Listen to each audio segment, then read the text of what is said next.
Hello everyone, Matt from Real World Review here, and for the last couple of days I used this flip phone. Why? Because sometimes you need to take risks. This, however, was not a risk. This flip phone is the Alcatel Go Flip, although it comes in different names, but this video applies to using most flip phones in 2019. No, don't use this phone if you're used to smartphones.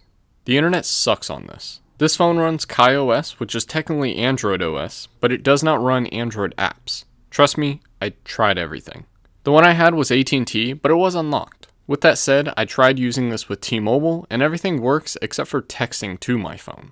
To be fair, texting on this is frustrating if you're used to smartphones, and T9 can be weird sometimes. I can text out, I can call out, but I can't receive text, but I can receive calls in.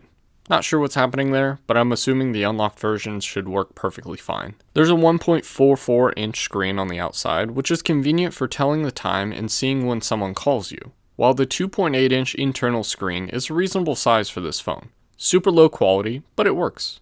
The reason that this phone works is because of the slow Snapdragon 210 processor in this phone, which makes menus move really slow, but it does give you 4G LTE connection, which is needed now as well as for the future. The battery is a decent size for this phone at 1,350 milliamps. Doesn't seem like much, but the battery drained 20 to 30% per day when I was using it, so you can get at least 3 days with normal usage. Let's see the iPhone 11 Pro Max do that. Half a gigabyte of RAM, 1 gigabyte of user accessible storage. By no means is this phone good to own, unless you want it for just that, a phone. Calls are clear and people can hear you just fine. The camera is not that good, and it makes you really wonder why they even put a camera in this phone, especially a really bad one at that. Even in 2017 when this phone came out, 2 megapixels was horrible, and it shows even more today. Technically 2 megapixels means that it can shoot 1080p, but clearly that's not the case at all. This looks pretty bad. You're not going to use this for camera, and you're not going to use this for video. But I guess the idea behind this is that you can if you need to. That actually wasn't that bad at 720p 30 frames per second. But really the craziest thing is that this phone actually has a headset jack. There's something refreshing about being in an annoying conversation on this phone and just slamming the phone shut to end the call. This is something you can't do on modern smartphones, along with the peace of mind of knowing that the conversation is over when you do close this phone. It's nice using the phone because it gives you time to separate from your device. You can now use your phone as a phone, and your camera as a camera, and a computer as a computer, rather than trying to do all of it on one device. Like I said earlier, battery life is awesome because Google Play services are not here, along with a lot of things that are missing on a normal Android device. Still, battery drains from 4G LTE and Wi-Fi, but not as much as normal smartphones. I already know this video is going to be longer than the 3 minutes I anticipated, but for some reason, I like going back to the basics. My job didn't like it, but I did.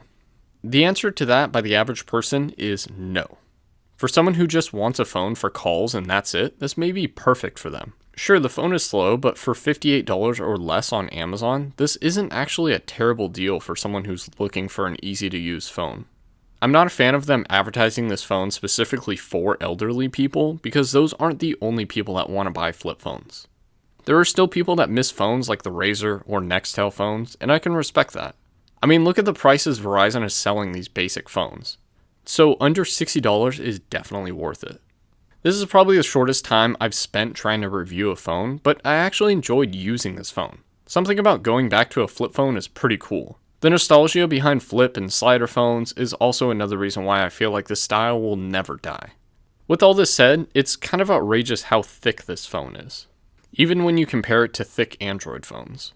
And that's all I wanted to talk about. Yes, I reviewed a flip phone in 2019, but crazier things have happened this year. If you want me to review something, let me know in the comment section below, along with any other questions you have, or message me on Twitter at MattofRWR.